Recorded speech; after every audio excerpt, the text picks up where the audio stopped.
2026တက္ကသိုလ်ဝန်ထမ်းသိပ္ပံတွေအမှန်များဆုံးထိပ်တန်း10ဦး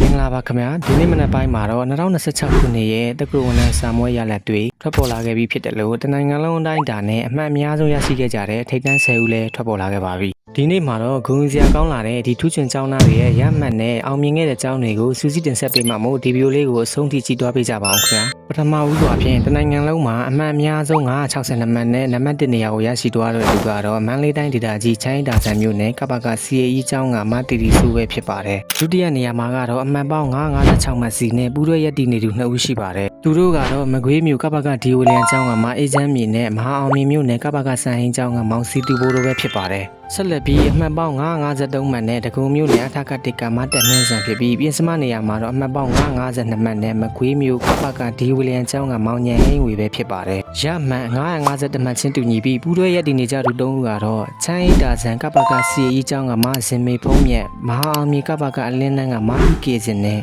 မလိုင်မြို့နယ်ကပ္ပကမိသားစုကျောင်းကမှအတင်းပြည့်ပြည့်စုံခင်လို့ပဲဖြစ်ပါတယ်။နောက်ဆုံးရမှတ်ပေါင်း950မှတ်နဲ့ထိပ်တန်းစင်းဝင်ခဲ့ကြသူတွေကတော့မကွေးကပ္ပကမိသားစုကမောင်ဖုံးဒေဆန်တွေ့မဟာအောင်မြေကပ္ပကအလင်းနှန်းကမောင်ဆောင်းနှင်းဖြူနဲ့မလိုင်မြို့နယ်ကပ္ပကမိသားစုကျောင်းကမခင်ငိမ့်စုတို့ပဲဖြစ်ပါတယ်။အခုတင်ဆက်ပေးခဲ့တဲ့ထူးချွန်ကျောင်းသားကျောင်းသူတွေအားလုံးကိုလှည့်ဂုဏ်ယူပါရခင်ဗျာ။မိမိတို့ရဲ့ထင်မြင်ချက်တွေကိုလည်းကိုယ့်မှာပြောပေးခဲ့ပါဦး။နောက်ထပ်စိတ်ဝင်စားဖို့ကောင်းတဲ့ပညာရေးဗီဒီယိုတွေကိုလက်မလွတ်ရအောင်ကျွန်တော်ရဲ့ channel လေးကို like and subscribe လေးလုပ်ထားပေးကြပါဦးเนาะအားလုံးပဲကောင်းတဲ့နေ့ကလေးဖြစ်ပါစေ